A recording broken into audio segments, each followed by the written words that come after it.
Hello friends, അപ്പോൾ നമുക്ക് ദുശ്ശീലങ്ങൾ മാറ്റണം. അപ്പോൾ ഇന്നത് ദുശ്ശീലം എന്ന് പറഞ്ഞാൽ വേണ്ടാത്ത ശീലം, നമുക്ക് ഒഴിവാക്കണം എന്ന് ആഗ്രഹിക്കുന്ന ശീലം നിങ്ങൾക്ക് മാത്രമല്ല എനിക്കും. ഇത് മാറ്റുക എന്നുള്ളത് നമ്മുടെ മാത്രം ആവശ്യമില്ല, ദൈവത്തിൻ്റെയും കൂടെ ആവശ്യം.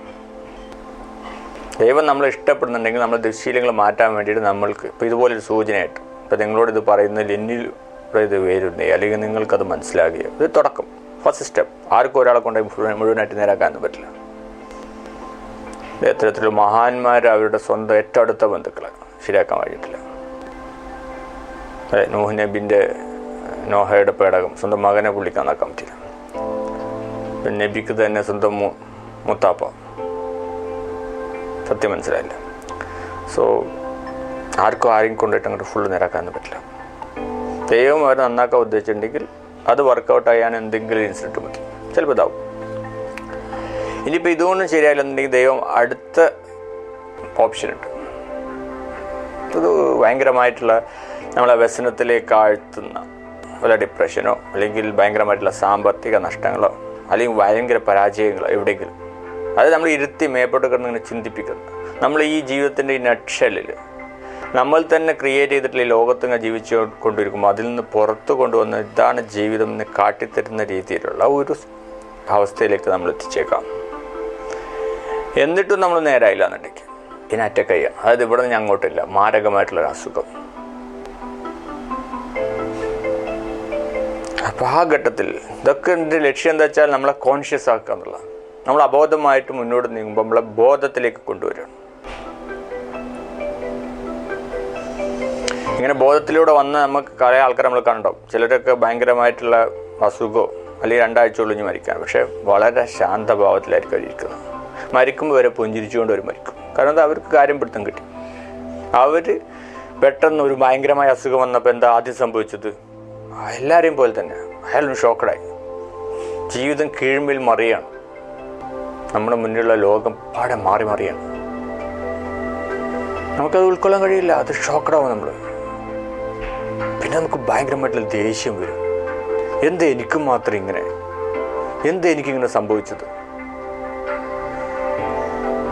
പിന്നെ ഈ ദേഷ്യം കഴിഞ്ഞ് നമ്മൾ കഠിനമായിട്ടുള്ള നിരാശയിലേക്ക് മാറും, ദുഃഖത്തിലേക്ക് മാറും, ഡിപ്രസ്ഡ് ആയിട്ടുള്ള സ്റ്റേജിലേക്ക് മാറും. പിന്നെ ആ ഘട്ടം കഴിഞ്ഞ് കഴിഞ്ഞാൽ നമ്മൾ ഈ പറഞ്ഞ എവേക്കൻഡ് സ്റ്റേജിലേക്ക് ഉണർന്നു, ശാന്തമായി, കാര്യം മനസ്സിലായി. എന്നിട്ടും കാര്യം മനസ്സിലാവാത്ത ഇഷ്ടം പോലെ ആൾക്കാരുണ്ട്. പക്ഷേ കാര്യം മനസ്സിലായ ആൾക്കാരാണ് ഞാൻ ഈ പറഞ്ഞില്ല. മരിക്കുമ്പോൾ നമ്മൾ ഭയങ്കര അസുഖം പിടിപെട്ട് നമ്മൾ അവരെ ആശ്വസിപ്പിക്കാൻ വേണ്ടി പോകുമ്പോൾ അവർ നമ്മളെ ആശ്വസിപ്പിക്കുന്ന അവസ്ഥ. അവർ നമ്മളോട് വിശേഷങ്ങളൊക്കെ ചോദിക്കുന്നു, ചിരിക്കുന്നു. 2 ആഴ്ചയ്ക്ക് മുമ്പേ ജീവിതം ഉണ്ടാവുള്ളൂ, എന്നാലും 1 കൊല്ലം കഴിഞ്ഞിട്ടുള്ള കാര്യമൊക്കെ ചോദിക്കുന്നു. അത് നമ്മളെ ആശ്വസിപ്പിക്കുന്നു. അവർക്ക് നമ്മൾ വേറെ ആരും ആശ്വസിപ്പിക്കേണ്ട ആവശ്യമില്ല. അവർ എവേക്കണ്ടായി, അവർക്ക് ജീവിതം മനസ്സിലായി. അത് അവർ 3ാമത്തെ ഘട്ടത്തിലുള്ള ടെസ്റ്റിങ്ങിലാണ് അവർ നേരെ. നമുക്ക് എത്ര ഘട്ടം വരെ പോകണം എന്നുള്ളത് നമുക്ക് തീരുമാനിക്കാം. ഈ സൂചനയിലൂടെ നേരാവണോ, അതോ അതിൻ്റെ അടുത്ത ഘട്ടത്തിലൂടെ നേരാവണോ, അല്ലെങ്കിൽ അതിൻ്റെ അടുത്ത ഘട്ടത്തിൽ നേരാവണോ, അല്ലെങ്കിൽ ഒരിക്കലും നേരാവാതിരിക്കണോ?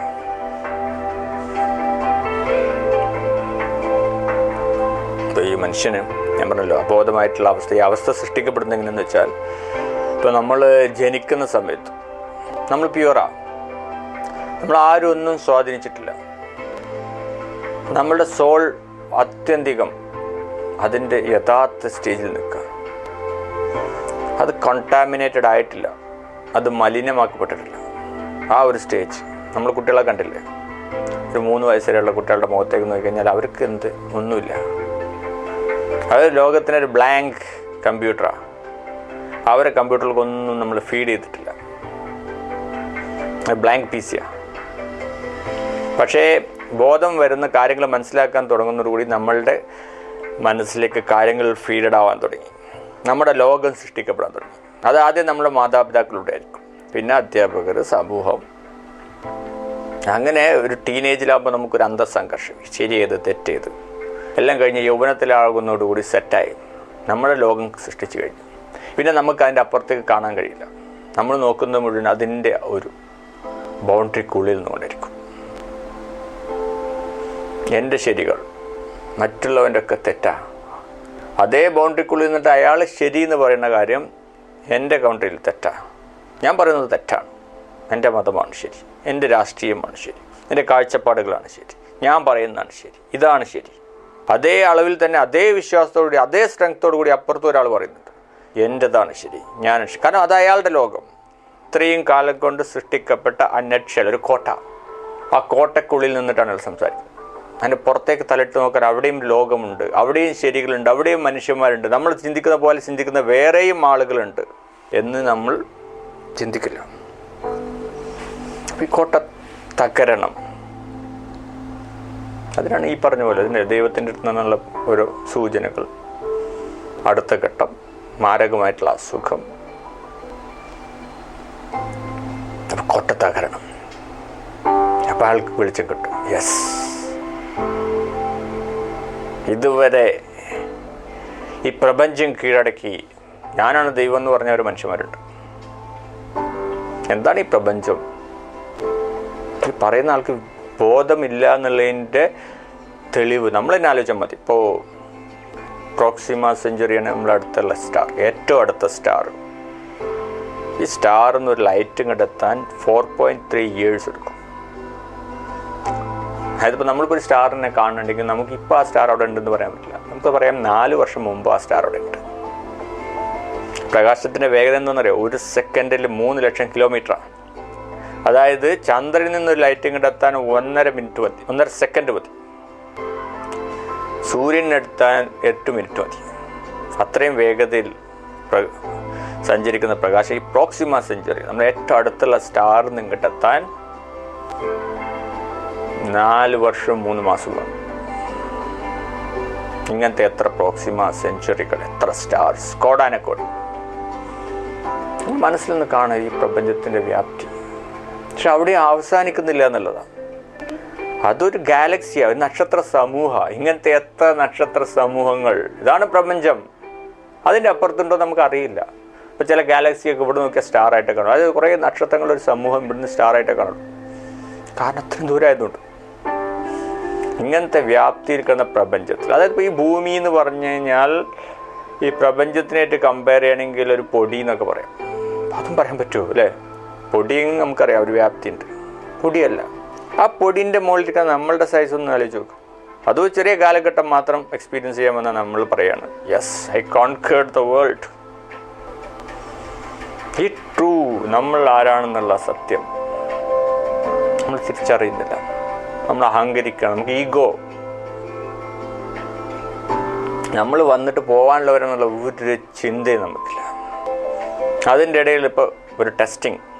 ഇപ്പോൾ ഇതൊക്കെ എന്തിനാന്ന് ചോദിക്കും. ദൈവത്തിന് എന്തിനാണ് ഇപ്പോൾ ഇങ്ങനെ ഇറക്കി നമ്മൾക്ക് ഇങ്ങനെ ഒരു കോട്ട സൃഷ്ടിച്ച് അതിൻ്റെ ഉള്ളിൽ നമ്മൾ പുറത്ത് ചാടിച്ചു? എനിക്ക് മനസ്സിലായിട്ടുള്ള ദൈവം നല്ല പ്രപഞ്ചത്തിൽ മൊത്തം ഒരു ഇവല്യൂഷൻ എവോൾവ് ചെയ്തുകൊണ്ട് ഒരു സംഗതി മറ്റൊരു സംഗതി ആയിക്കൊണ്ടിരിക്കുക. മനുഷ്യരെ സംബന്ധിച്ചോളം ഇവിടെ സംഭവിച്ചുകൊണ്ടിരിക്കുന്നത്, നമുക്കിപ്പോൾ നമ്മുടെ ശരീരത്തിൽ നമ്മൾ ജനിച്ചു കഴിഞ്ഞാൽ മരിക്കുന്നത് വരെ നമ്മൾ കയ്യും കാലും, ഇപ്പോൾ നമ്മളെ മാതാപിതാക്കൾക്കുള്ള കയ്യും കാലും, അതിൻ്റെ മുമ്പുള്ള തലമുറക്കുള്ള കയ്യും കാലും, എത്രയോ തലമുറകളായിട്ട് നമുക്ക് മനുഷ്യനുള്ള കയ്യും കാലും, എല്ലാ അവയവങ്ങളും എല്ലാം എവ്രിതിങ് എല്ലാം സെയിമാണ് എക്സെപ്റ്റ് വൺ, ബുദ്ധി. നമ്മളുടെ തൊട്ട് മുമ്പുള്ള തലമുറേനേക്കാളും ബുദ്ധി നമുക്ക് കൂടുതലുണ്ട്. നമ്മുടെ ബുദ്ധി കൂടുതൽ വികാസം പ്രാപിച്ചിട്ടുണ്ട്. നമ്മളുടെ മക്കളുടെ ബുദ്ധി അതിനേക്കാളും വികാസം പ്രാപിച്ചിട്ടുണ്ട്. അതിൻ്റെ തലമുറ, ഇനി അങ്ങനെ കുറച്ച് തലമുറ പോയാൽ ആ മനുഷ്യൻ്റെ ബുദ്ധി അവൻ ഇവിടെ എന്തൊക്കെ ചെയ്തു കൂട്ടും. അപ്പോൾ അത്രക്കും ഒരു സൂപ്പർ ബീയിങ് എൻ്റെ ഒരു ക്രിയേഷനാണ് ഇവിടെ നടന്നുകൊണ്ടിരിക്കുന്നത്. അതൊരു ജോലിയാണ്, നമുക്ക് തന്നിട്ടുള്ളൊരു ജോലിയാണ്. നമ്മളൊരു അടിമയാണ്, നമ്മൾ ഈ പ്രപഞ്ചത്തിൻ്റെ ഭാഗമാണ്. ഈ പറഞ്ഞ എവല്യൂഷൻ്റെ ഒരു പാർട്ടാണ് നമ്മൾ. അപ്പോൾ ഇത്തരം ഒരു മാറ്റം സംഭവിക്കണമെന്നുണ്ടെങ്കിൽ ഇത്തരം ഒരു സംവിധാനം, ഇത്തരം പ്രക്ഷുബ്ധമായ മാനസികമായ സമ്മർദ്ദങ്ങളുള്ള, നമ്മൾ ശ്രമിക്കുന്ന ബുദ്ധിയെ അതിൻ്റെ അങ്ങേയറ്റം വരെ കൊണ്ടെത്തിക്കുന്ന തലത്തിലുള്ള ഒരവസ്ഥ, സംവ്യാതമായിട്ടുള്ള ഒരു ലോകത്ത് നമ്മൾ ജീവിച്ചേ പറ്റൂ. ഇതൊക്കെ ദൈവത്തിന് ഒറ്റയടിക്കാൻ ഉണ്ടായിക്കൂടാന്ന് വെച്ചാൽ ദൈവത്തിൻ്റെ രീതികളുണ്ട്. ഇതിനെന്താണ് ഒരു മനുഷ്യായസ്, അല്ലെങ്കിൽ ദൈവത്തിനെന്ത് മനുഷ്യായസ്, ദൈവത്തിനെന്ത് സമയം? ദൈവം ഓരോ കാര്യം നമ്മൾ നോക്കിക്കഴിഞ്ഞാൽ എല്ലാത്തിനും ഒരു നിയമം വെച്ചിട്ടുണ്ട്. അതിൻ്റേതായ പ്രോസസ്സ് നടന്നുകൊണ്ടിരിക്കുന്നത്. നമ്മൾക്കൊരു ജീവിതം എന്ന് പറഞ്ഞാൽ 70 വയസ്സ് 75 വയസ്സ്. അതേസമയം നാം പറഞ്ഞുകൊണ്ടിരിക്കുന്ന സമയത്ത് തന്നെ ചില ജീവികൾ എൻ്റെ ശരീരത്തിൽ ജനിക്കുന്നുണ്ട്, മരിക്കുന്നുണ്ട്. അവർക്കുള്ള ആയുസ് എന്ന് പറഞ്ഞാൽ നമ്മുടെ ആയുസല്ല, നമ്മുടെ ടൈമല്ല അവരുടെ ടൈം. അവർ ചിലപ്പോൾ ഈ ഒരു സെക്കൻഡ് സമയം കൊണ്ട് ഒരു ഫുൾ ലൈഫ് കല്യാണം കഴിച്ച് കുട്ടികളുണ്ടാക്കി വയസ്സായി മരിച്ചു. അത് നമ്മളുടെ പെർസെപ്ഷൻ അല്ല. നമ്മളുടെ തല വെച്ചിട്ട് ദൈവത്തിൻ്റെ ടൈമോ അല്ലെങ്കിൽ പ്രപഞ്ചത്തിൻ്റെ സംവിധാനങ്ങളോ നമ്മൾ അളക്കാൻ ശ്രമിക്കരുത്. അപ്പോൾ അങ്ങനൊരു പ്രോസസ്സ് നടന്നുകൊണ്ടിരിക്കുക. നമ്മൾ അതിൻ്റെ ഒരു പാർട്ടാണ്. നമ്മൾ ഇവോൾവ് ആയിക്കൊണ്ടിരിക്കുക. അത് നമുക്ക് തന്നിട്ടുള്ള ജോലിയാണ്. അതിനുള്ള നമുക്കതിന് സമ്മാനവും പറഞ്ഞിട്ടുണ്ട്, ഗിഫ്റ്റ്, പ്രതിഫലം. മരിച്ചു കഴിഞ്ഞാൽ സ്വർഗം, നരകം. അല്ലെങ്കിൽ ജീവിതത്തിൽ തന്നെ നമ്മുടെ പ്രവർത്തികളുടെ നല്ല ഗുണങ്ങൾ നമ്മൾ അനുഭവിക്കുന്നുണ്ട്, സന്തോഷിക്കുന്നുണ്ട്, രസിക്കുന്നുണ്ട്. അപ്പോൾ അതിൻ്റെ പ്രോസസ്സിൻ്റെ ഭാഗം നമ്മളത്. അപ്പോൾ അതിൽ നമ്മൾ അത് തിരിച്ചറിയത്, നമ്മൾ ആരാണെന്നുള്ള തിരിച്ചറിയുക, എന്താണ് സംവിധാനം എന്നുള്ള തിരിച്ചറിയുക, നമ്മൾ എന്തിനാണ് ജീവിക്കുന്നത് തിരിച്ചറിയുക. ഈ നമ്മളുടെ ദുശ്ശീലങ്ങൾ, ഇപ്പം ഞാൻ പറഞ്ഞു, ഇങ്ങനെ ഇത്രയും കാലം കൊണ്ട് ഇവോൾവ് ആയിട്ടുള്ള ഒരു കോട്ടക്കുള്ളിൽ നമ്മൾ താമസിക്കുന്നത്. അപ്പോൾ കോട്ടനെ പെട്ടെന്ന് തകർക്കുക എന്ന് പറഞ്ഞാൽ ഇതുപോലെ ഇൻസിഡൻസ്.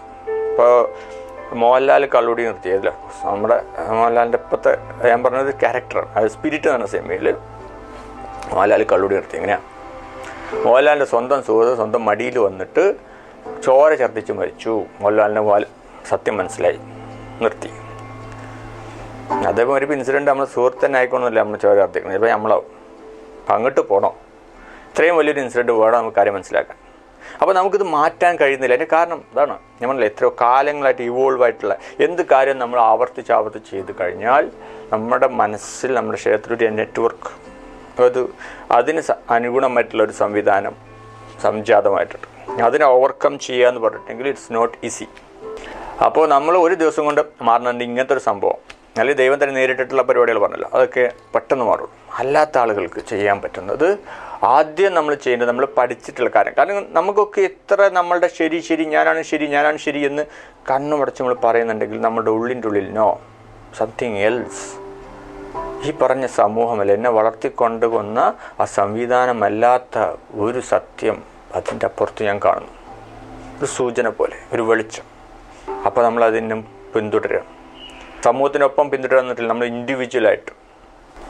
അതായത് ഇനിയിപ്പോൾ വേറൊരു ടോപ്പിക്, അതായത് നമുക്ക് ദുശ്ശീലങ്ങൾ മാറ്റണം, നമ്മുടെ സ്വപ്നങ്ങൾ നമുക്ക് സാക്ഷാത്കരിക്കണം. ഇപ്പോൾ ദുശ്ശീലം കൊണ്ട് സംഭവിക്കുന്ന സംഗതി എന്തെന്ന് വെച്ചാൽ നമ്മുടെ ഈ സ്വപ്നങ്ങൾ സാക്ഷാത്കരിക്കുന്നതിന് നമ്മൾ അകറ്റി നിർത്തുക. അതായത് ഇപ്പോൾ നമ്മൾ ഉദാഹരണം പറയുന്നത്, ഒരു 1000 വയർ നമ്മളെ തലയിലേക്ക് ഇങ്ങനെ വരിക, അതിലൂടെ നമുക്ക് പവർ കിട്ടിക്കൊണ്ടിരിക്കുക. ഇപ്പോൾ ഇലക്ട്രിസിറ്റി ആയിട്ട് നമ്മൾ സങ്കല്പിക്കുക. ഇപ്പോൾ നമ്മൾ കമ്പ്യൂട്ടറിൻ്റെ കാര്യം പറഞ്ഞു. ഇപ്പോൾ കമ്പ്യൂട്ടർ നമ്മളൊരു PC പോലെ, ഞാൻ പറഞ്ഞല്ലോ, PC നമ്മൾ പ്രോഗ്രാം ഫീഡ് ചെയ്താൽ അതിനനുസരിച്ച് വർക്ക് ചെയ്യും. അല്ലെ, PCക്ക് അത് മാത്രമേ അറിയുള്ളൂ, എന്ത് ഫീഡ് ചെയ്തോ അതേ അറിയുള്ളൂ. അതുതന്നെ നമ്മൾക്ക് ചെറുപ്പത്തിൽ നമ്മൾ യൗവനം, അല്ലെങ്കിൽ ഈ യൗവനം എന്ന് പറഞ്ഞു കഴിഞ്ഞാൽ ആ കാലഘട്ടമാണ് ഉദ്ദേശിക്കുന്നത്, 10-15 കൊല്ലമായിട്ട്. അത് യൗവനം മുതൽ മധ്യവയസ്ക ആയാലും മതി, അല്ലെങ്കിൽ മധ്യവയസ്ക മുതൽ വാർദ്ധക്യം വരെ ആയാലും മതി. ഒരു കാലഘട്ടം, ആ കാലഘട്ടത്തിൽ നമ്മൾ എന്ത് ഫീഡ് ചെയ്തുകൊണ്ടിരിക്കുന്നു അതിനനുസരിച്ച് നമ്മുടെ പ്രോഗ്രാം പറയാം. അപ്പോൾ നമ്മൾ ഈ 22 വയസ്സ് വരെ അല്ലെങ്കിൽ 23 വയസ്സ് വരെ നമ്മൾ ഫീഡ് ചെയ്തിട്ടുള്ള പ്രോഗ്രാമിനനുസരിച്ചിട്ടുള്ള ഒരു കാഴ്ചപ്പാട്, ലോകമാണ് നമ്മളുടെ മുന്നിലുള്ളത്. ഈ ലോകം ശരിയല്ല, നമുക്ക് ചില സൂചനകൾ കിട്ടുന്നുണ്ട്. അപ്പോൾ അതിനനുസരിച്ച് നമ്മൾ അന്വേഷിക്കുകയാണ്. അപ്പോൾ നമ്മൾക്ക് പുതിയ കാര്യം മനസ്സിലാവണം. പുതിയ കാര്യം മനസ്സിലാവണമെങ്കിൽ നമ്മളുടെ ഈ മനസ്സിലാക്കിയ കാര്യത്തിനുള്ളിൽ നിന്നുകൊണ്ട് നമുക്കതിന് കഴിയില്ല. നമുക്ക് ഏറ്റവും വലിയൊരു പ്രോസസ്സ് നമ്മൾ അൺലേൺ ചെയ്യണം, പഠിച്ചത് ഒഴിവാക്കണം, സ്വതന്ത്രമായി ചിന്തിക്കാൻ തയ്യാറാണ്. നമ്മൾ ആ ചെറുപ്പത്തിൽ ജനിച്ചപ്പോൾ ബ്ലാങ്ക് PC കാര്യം പറയുന്നത്, ഒരു ബ്ലാങ്ക് PCൻ്റെ മുടുക്ക് നമുക്ക് വരാൻ പറ്റണം. എല്ലാം തള്ളിക്കളയാം, നമ്മൾ ഇതുവരെ മനസ്സിലാക്കിയതൊക്കെ ശരിയല്ല. എന്നിട്ട് നമ്മൾ ഒന്നും കൂടി പഠിച്ചതിനൊക്കെ നമ്മൾ ഒന്നും കൂടി റിവ്യൂ ചെയ്യുക. അതൊന്നും ബുദ്ധിമുട്ടുള്ള കാര്യമായിട്ടോ ഞാൻ പറഞ്ഞത്, ഒന്നും എളുപ്പമല്ല. പക്ഷേ ഞാൻ പറഞ്ഞുതരാം അതിനുള്ള പ്രോസസ്സ്. അല്ലെങ്കിൽ ഇതൊക്കെ പെട്ടെന്ന് ബുദ്ധിമുട്ടുമില്ല, ഞാൻ പറഞ്ഞില്ല, ഈ ദൈവം നേരിട്ട് ഇടപെട്ടതൊന്നും ബുദ്ധിമുട്ടല്ല, ഒക്കെ പെട്ടെന്ന് പഠിക്കും നമ്മൾ. പക്ഷേ നമുക്ക് സ്വയം പഠിക്കണം എന്നുണ്ടെങ്കിൽ ആദ്യം നമ്മൾ ഒന്ന് ബ്ലാങ്ക് ആയിട്ട്, നമ്മളൊന്ന് പ്ലെയിൻ ആയിട്ട് എല്ലാവരുടെ മറ്റുള്ളവരുടെ മനസ്സൊക്കെ വെച്ച് നമ്മളൊന്ന് ചിന്തിച്ച് അവരുടെ ലോകം കൂടി നമ്മൾ മനസ്സിലാക്കാൻ വേണ്ടി ശ്രമിച്ച്, പിന്നെ നമ്മളുടെ കോട്ട, നമ്മളിതുവരെയുള്ള കോട്ട നമ്മൾ ബ്രേക്ക് ചെയ്യണം. ഒറ്റടിക്കല്ല, 1 by 1 ഓരോ ദിവസം ഒരു കല്ലെടുത്ത് വെക്കണം. അപ്പോൾ പഠിച്ചത് മുഴുവൻ ഒഴിവാക്കണം, സ്ലോലി. അതിനുശേഷം നമ്മൾ പുതിയ കോട്ട, സത്യത്തിൻ്റെ കോട്ട, യഥാർത്ഥത്തിൻ്റെ കോട്ട നമ്മൾ ഉണ്ടാക്കാം. അപ്പോൾ ഇതൊരു ലോങ് പ്രോസസ്സാണ്, മാസങ്ങളെടുക്കും, വർഷങ്ങളെടുക്കും. പക്ഷെ എന്തിനും ഒരു തുടക്കം ആവശ്യമാണ്. ഞാൻ നേരത്തെ പറഞ്ഞ എനർജീൻ്റെ കാര്യം, ആ എനർജി നമുക്കിപ്പോൾ ഒരു 1000 വയർ നമുക്കിങ്ങനെ വരുന്നുണ്ടെങ്കിൽ, ഈ വയറിലൂടെ കിട്ടുന്ന ഈ ലിമിറ്റഡ് എനർജി, നമുക്ക് ഇഷ്ടംപോലെ എനർജി നമുക്കില്ല, നമുക്ക് ഈ പറഞ്ഞ ലിമിറ്റഡ് സോഴ്സാണ്. ലിമിറ്റഡ് സോഴ്സ് തന്നെ നമുക്ക് ഒറ്റയടിക്ക് കിട്ടുന്ന പറഞ്ഞിട്ട് ദൈവത്തിൻ്റെ അടുത്ത് വരുന്നതിന് സോഴ്സിന് അളവൊന്നുമില്ല. അത് വേറെ കാര്യം. ഞാൻ ഇപ്പോൾ പറഞ്ഞ നമുക്ക് കിട്ടിക്കൊണ്ടിരിക്കുന്ന എനർജി നമ്മൾ എങ്ങനെയൊക്കെ നമുക്ക് നഷ്ടപ്പെടുമെന്ന് വെച്ച് കഴിഞ്ഞാൽ, നമുക്കിപ്പോൾ ഒരാളുടെ ദേഷ്യം തോന്നി, ഒരാളുടെ വെറുപ്പ് തോന്നി, അസൂയ തോന്നി, ഇതൊക്കെ ഈ പറഞ്ഞ സ്വഭാവം പോലെ തന്നെ ഒരു സംഗതി. ഒരു ദേഷ്യം നമുക്ക് തലയിൽ വന്നു കഴിഞ്ഞാൽ അയാളെ കാണണോ, അല്ലെങ്കിൽ അയാൾ ജീവിച്ചിരിക്കുന്ന കാലം വരെ ആ മനസ്സിൽ ദേഷ്യം കൊണ്ടെടുക്കണമെങ്കിൽ നമുക്ക് അതിന് എനർജി വേണം. മനസ്സിലിങ്ങനെ ഹോൾഡ് ചെയ്ത് ആ മെമ്മറി യൂസ് ചെയ്യണമെങ്കിൽ. വെറുപ്പ് ഒരാളോട് തോന്നി, ആ വെറുപ്പ് നമുക്കിങ്ങനെ ഹോൾഡ് ചെയ്ത് വെക്കണമെന്നുണ്ടെങ്കിൽ അതിന് എനർജി വേണം. നമ്മുടെ തലയിൽ നിലനിർത്തണമെന്നുണ്ടെങ്കിൽ എനർജി വേണം. അതുപോലെ തന്നെ നമ്മളൊരു ദുശ്ശീലം, ആ ശീലം നമുക്ക് നിലനിർത്തണമെങ്കിൽ അതിനും എനർജി വേണം. അപ്പോൾ നമ്മൾ വിചാരിക്കുക, ചില കള്ളുടിയന്മാരൊക്കെ പറയും പറ്റ ഒഴിവാക്കേണ്ട ആവശ്യമില്ല, നമുക്കൊരു 2 പെഗ്, അത് കുഴപ്പമില്ല. സംഭവം എന്ന് വെച്ചാൽ ഈ 2 പെഗ് അടിച്ചു കഴിഞ്ഞാൽ നമ്മളെ മുമ്പുള്ള സ്റ്റേജല്ല, നമ്മുടെ തലക്ക് മാറ്റം വന്നു. നമ്മളെ പഴയ കൺട്രോൾ പിന്നെ കിട്ടിക്കൊള്ളുന്നില്ല. പിന്നെ അത് 3 പെഗ്, ചില സമയങ്ങളിൽ ഫുൾ കോപ്പി. അപ്പോൾ നമ്മൾക്ക് ആവശ്യം ഞാൻ പറഞ്ഞില്ലേ, നമ്മൾ എനർജി സേവ് ചെയ്യണം. നമുക്കൊരാളുടെ ദേഷ്യം തോന്നി, നമ്മൾ അയാൾക്ക് പുറത്തു കൊടുക്കുക, അയാൾക്ക് വേണ്ടി പ്രാർത്ഥിക്കുക. അയാൾക്ക് അസൂയ തോന്നി, അസൂയ നമ്മൾ കളഞ്ഞു. മാത്രമല്ല അയാളെ അഭിവൃദ്ധിക്ക് വേണ്ടി നമ്മൾ പ്രാർത്ഥിച്ചു. പിന്നെ നമ്മളുടെ എനർജി പോകണം, നമ്മൾക്ക് ധൃതി. ഇപ്പോൾ ചിലപ്പോൾ നമ്മൾ ട്രാഫിക്കിൽ നിന്നിട്ട് കമോൺ വാഹനങ്ങൾ മുന്നിൽ ബ്ലോക്ക് ചെയ്ത് നിൽക്കുക, നമ്മളിവിടെ കമോൺ തന്നെ ആ വാഹനം പോകും. ഇല്ല, അതാ പോകേണ്ട സമയത്ത് പോകുള്ളൂ. പക്ഷേ ഈ ധൃതി കാരണം മീറ്റിംഗ് അതാ ടൈം, എന്ത് മീറ്റിംഗ് സംഭവം ശരി തന്നെ, പക്ഷേ എന്ത് ചെയ്യാം, ട്രാഫിക്കാണ്. ആ സമയത്ത് നമുക്ക് നഷ്ടപ്പെടുന്ന എനർജി ഇതും നമ്മൾ സേവ് ചെയ്യാം. അതായത് നമ്മൾ കൂളായിട്ടിരിക്കുകയാണ്. അപ്പോൾ ഇങ്ങനെ ഞാൻ പറഞ്ഞില്ല, 1000 വയറുകൾ ഓരോ സ്ഥലത്ത് കുത്തിയിരിക്കുക. ഒന്ന് അസൂയക്ക്, ഒന്ന് ദേഷ്യത്തിന്, ഒന്ന് ധൃതിക്ക്, വേറൊന്ന് നമ്മളെ കഴിഞ്ഞു പോലെ കാര്യങ്ങളെക്കുറിച്ചുള്ള കുറ്റബോധത്തിന്, വേറൊന്ന് ഭാവിനെക്കുറിച്ചുള്ള വ്യാകുലതക്ക്, വേറൊന്ന് കുട്ടികൾക്ക് വേണ്ടിയിട്ട്, വേറൊന്ന് ജോലി സംബന്ധമായിട്ട്. അങ്ങനെ പോവുക നമ്മളുടെ ഫുൾ എനർജി. അങ്ങനെ ഈ ലോകത്തിൽ ഇങ്ങനെ മൊത്തത്തിൽ നമ്മൾ എനർജി ഇല്ല ഇനി ഒന്നിനും ഉപയോഗിക്കാൻ, എല്ലാം യൂട്ടിലൈസ്ഡാണ്. ആ പിന്നെ എല്ലായിടത്തും നിന്ന് ഊരി വെക്കുക. നമ്മളില്ലേ, ദേഷ്യമുള്ളവരോട് പുറത്തു കൊടുക്കുക, അസൂയുള്ളവർക്ക് വേണ്ടി പ്രാർത്ഥിക്കുക, അവരുടെ അഭിവൃദ്ധിക്ക് വേണ്ടി മനസ്സ് കടഞ്ഞ് പ്രാർത്ഥിക്കുന്നുണ്ട്. ദൈവം പറ്റിക്കാൻ ശ്രമിക്കരുത്. അപ്പോൾ അങ്ങനെ ചെയ്തു കഴിഞ്ഞാൽ ധൃതി, ട്രാഫിക്കിലേക്കുമ്പോൾ നമ്മൾ കൂളാണ്. എന്ത് പ്രശ്നങ്ങളുണ്ടെങ്കിലും നമുക്ക് ഭാവിനെ കുറിച്ച് ഞാൻ പറഞ്ഞല്ലോ, നമ്മൾ ഈ ലോകത്തിനെ കുറിച്ച് ഞാൻ പറഞ്ഞു, നമ്മുടെ ജീവിതത്തിനെ കുറിച്ച് പറഞ്ഞു, സമയത്തിനെ കുറിച്ച് പറഞ്ഞു. പിന്നെ ഇവിടെ നമ്മുടെ ചിന്തക്ക് സ്വാധീനിക്കാൻ കഴിയുന്ന ഘടകങ്ങളെക്കുറിച്ച് നമുക്കറിയാം. അപ്പോൾ അനാവശ്യമായിട്ട് നമ്മൾ എനർജി നഷ്ടപ്പെടും. ആ പിന്നൊക്കെ ഇങ്ങോട്ട് ഊരാം. ഞാൻ പറഞ്ഞ പോലെ നമ്മളെന്തായിരിക്കും ഫുൾ പൊട്ടൻഷ്യൽ, ഫുൾ എനർജി ആയിരിക്കും നമുക്ക്. നമ്മുടെ സ്വപ്നങ്ങളൊക്കെ നമുക്ക് ഇതാന്ന് പറയുമ്പോൾ ഇങ്ങനെ കയ്യെത്തി പിടിക്കാൻ പറ്റില്ല. അതേസമയം ഈ പറഞ്ഞ കള്ളുകൂടി മറ്റൊന്ന് ആഗ്രഹമുണ്ട്, പറ്റുന്നില്ല, ഇതിനെ പരിതപിച്ചുകൊണ്ട് കുറേ എനർജി അങ്ങനെ പോവാം. അങ്ങനെ കള്ള് കുടിച്ചിട്ട് അതിൻ്റെ മേലെ കുടിക്കുമ്പോൾ അങ്ങനെ കുറേ എനർജി പോവാണ്. അങ്ങനെ മൊത്തത്തിൽ ഈ പറഞ്ഞ എനർജി നഷ്ടപ്പെട്ട് കഴിഞ്ഞാൽ നമ്മൾ പ്രതിരോധ ശക്തി കുറയും. പ്രതിരോധ ശക്തി കുറഞ്ഞു കഴിഞ്ഞാൽ നമുക്ക് അസുഖങ്ങൾ പിടിപെടും.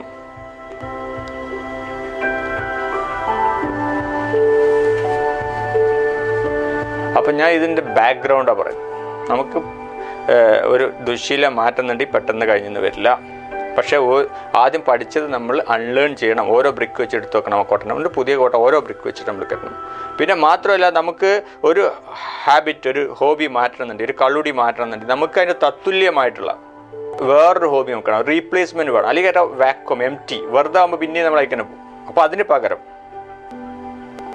ഇപ്പോൾ നമ്മൾ വല്ല വായന ഇഷ്ടമുള്ളവരാണെങ്കിൽ വായിക്കാം, എഴുതാൻ ഇഷ്ടമുള്ളവരാണെങ്കിൽ എഴുതാം. പുതിയ പുതിയ രസകരമായിട്ടുള്ള വേറെ എന്തൊക്കെയുള്ളതെന്ന് വെച്ചാൽ അതിലേക്ക് മുഴുകാം. പിന്നെ അത്തരം സുഹൃത്തുക്കളുണ്ടല്ലോ, നമ്മളെ കള്ളുടി സുഹൃത്തൊക്കെ ഒഴിവാക്കണം. നമ്മൾ വിചാരിക്കുമോ ഞാനവിടെ പോയിരുന്നാൽ ഞാൻ അടിക്കൂല. പക്ഷെ നമ്മൾ സ്വാധീനിക്കണം, നമ്മളറിയണം. ചാരിതമാക്കും. അപ്പോൾ നമ്മൾ അതിനകന്ന് നിൽക്കും. അതിനെക്കുറിച്ച് നമ്മൾ വായിക്കുന്നില്ല, പഠിക്കുന്നില്ല, താല്പര്യപൂർവ്വം ചിന്തിക്കുന്നില്ല. അതുപോലത്തെ സിനിമകൾ വരെ കാണുന്നില്ല. കണ്ടാൽ തന്നെ നമ്മൾ എപ്പോൾ തന്നെ തെറ്റ്. അവരവിടെ ആർത്തുല്ലസിക്കും, കള്ളുപിടിച്ച് ആത്മദിക്കുമ്പോൾ നമ്മൾ ആ മനസ്സിൽ നമ്മൾ ആത്മാദിക്കുന്നില്ല, നമ്മൾ ഇഷ്ടത്തോടെ കാണുന്നില്ല. ആ രീതിയിൽ നമ്മൾ അവിടെ അകന്ന് നിൽക്കുകയാണ്. പിന്നെ അതിന് അഗെയിൻസ്റ്റ് ആയിട്ട് നമ്മൾ പഠിക്കുകയാണ്. ഇപ്പോൾ കള്ളു കുടിച്ച് കഴിഞ്ഞാൽ എന്താ നമുക്ക് പ്രശ്നങ്ങൾ വരാൻ പോകുന്നത്. അതാണ് നമ്മൾ ശ്രദ്ധ കോൺസെൻട്രേറ്റ് ചെയ്യുന്നത്. കള്ള് കൊണ്ടുള്ള പ്രയാസങ്ങൾ എന്തൊക്കെയാണ്, അല്ലെങ്കിൽ സിഗരറ്റ് വലിയുള്ള പ്രയാസങ്ങൾ എന്താണ്, അല്ലെങ്കിൽ അമിതമായി ഭക്ഷണം കഴിച്ചാലുണ്ടാകുന്ന പ്രശ്നങ്ങൾ എന്തൊക്കെയാണ്, അല്ലെങ്കിൽ ദുർചിന്തകൾ നമ്മളിങ്ങനെ കൊണ്ടുവരുന്ന നമുക്കുണ്ടാകുന്ന പ്രശ്നങ്ങൾ എന്താണ്, ഡിപ്രഷൻ, എന്ത് പ്രശ്നമാണ് വരുന്നത്, അല്ലെങ്കിൽ അസുഖം, ക്യാൻസർ വരെ. അസംതൃപ്തമായ മനസ്സ് കുമിഞ്ഞു കൂടിയിട്ട് നമുക്ക് ക്യാൻസർ ഉണ്ടാവുമെന്ന് പറയും.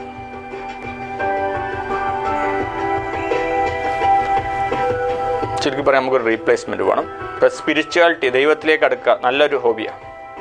It's must. പക്ഷേ സ്പിരിച്വലായിട്ടുള്ള ഇപ്പോൾ 5 വക്ത് നിസ്കരിക്കണ മുസ്ലിങ്ങളാണെങ്കിൽ അവർക്ക് 5 വക്ത് നിസ്കരിക്കാം, പ്രാർത്ഥിക്കാം, ദിക്റെടുക്കാം, നമുക്ക് കൂടുതൽ എൻഗേജ്ഡ് ആവും. ഇതൊക്കെ അത് വേറൊരു ലോകത്തിനെ കുറിച്ച് ഞാൻ സംസാരിച്ചുകൊണ്ടിരിക്കും. ആ ലോകത്ത് എത്തിക്കഴിഞ്ഞാൽ അതിൻ്റെ സംതൃപ്തി, രസം, ഇതൊക്കെ ഇപ്പോൾ നമ്മൾ ഈ സ്പിരിച്വൽ ലൈഫിലൊക്കെ പറഞ്ഞിട്ടുണ്ട്. എൻലൈറ്റൻഡ്, നിർവൃതിയിലായി എന്നൊക്കെ പറയും. സമാധാനത്തിൻ്റെ, സന്തോഷത്തിൻ്റെ, നല്ല കള്ളുപിടിച്ചപ്പോഴും പെണ്ണുപിടിച്ചപ്പോഴും നല്ലത് കിട്ടിയിട്ടുള്ളത്, അല്ലെങ്കിൽ പ്ലഷർ, ജീവിതത്തിലെ സുഖ സൗകര്യങ്ങൾക്ക് വേണ്ടി പുറകെ പോയപ്പോഴല്ല അത് കിട്ടിയിട്ടുള്ളത്. എല്ലാറ്റിനോടും ബന്ധം, ലോകത്തിനോടുള്ള എല്ലാവിധ സുഖങ്ങളോടും പരിധി വിടാത്ത ഒരു ലിമിറ്റുണ്ട് എല്ലാത്തിനും. ആ ലിമിറ്റിൽ നിർത്തിക്കൊണ്ട് നമ്മൾ സ്വതന്ത്രമായി നിന്ന് കഴിഞ്ഞാൽ ഇപ്പോൾ എല്ലാ ഗുണങ്ങളും ദോഷങ്ങളും ദൈവത്തിൽ നിന്നാണ് വരുന്നുള്ള ഒരു സമാധാനം, അതായത് എല്ലാം ദൈവത്തിൽ അർപ്പിച്ച് നിന്ന് കഴിഞ്ഞാൽ ഒരവസ്ഥ, അതിനെയാണ് നിർവൃതി, നിർവ്വാണ എന്നൊക്കെ പറയുന്നുണ്ട്. ആ ഒരു അവസ്ഥേൻ്റെ ആനന്ദം പറഞ്ഞു കേട്ടിട്ടുള്ളൂ. അപ്പോൾ ഇത്രയൊക്കെയാണ് എനിക്ക് പറയുന്നത്. ഞാൻ ഒരു ബേസാണ് പറഞ്ഞത്, നമ്മുടെ ഒരു മനസ്സ് പോണ വഴിയാണ് ഞാൻ പറഞ്ഞത്. നമ്മളുടെ കാര്യം കിട്ടിക്കഴിഞ്ഞാൽ പിന്നെ കൈകാര്യം ചെയ്യേണ്ട വഴി നിങ്ങൾക്ക് കിട്ടുന്നുള്ളതാണ് എനിക്ക് മനസ്സിലാവുന്നത്. അപ്പോൾ ഇതാണ് നമുക്ക് ദുശ്ശീലത്തെ നമുക്ക് മാറ്റണം എന്നുണ്ടെങ്കിൽ എനിക്ക് പറയാനുള്ളത്. നമ്മളുടെ ഇത്രയും കാലങ്ങളായിട്ട് വന്നിട്ടുള്ള വയറിംഗ് ആണ്, അത് മാറ്റുന്നതാണ് എളുപ്പമല്ല. പിന്നെ ദൈവത്തിൻ്റെ വഴികളുണ്ട്, അതുകൊണ്ട് അങ്ങോട്ട് പോകാതെ നമ്മൾ നേരത്തെ നന്നാവണം നമുക്ക് നല്ലത്. പിന്നെ ഒരു റീപ്ലേസ്മെൻറ്റ് ഹോബി നമുക്ക് വേണം. പിന്നെ ആദ്യം പഠിച്ച കാര്യം നമ്മൾ കളയണം. പിന്നെ ഇപ്പോൾ കള്ളുടിയന്മാർക്കൊക്കെ ചെയ്യാൻ പറ്റുന്ന കാര്യം എന്താ വെച്ചാൽ നമ്മുടെ മനസ്സിനെ പറ്റിക്കാം. ഇന്ന് കള്ളുടിക്കുന്നില്ല, നാളെ കുടിക്കുന്നറിയാം. അപ്പം ഇന്ന് ഇങ്ങനെ വല്ല ടെംപ്റ്റേഷൻ വന്നു കഴിഞ്ഞാൽ ഇന്ന് കുടിക്കുന്നില്ല, നാളെ കുടിക്കുന്നറിയാം.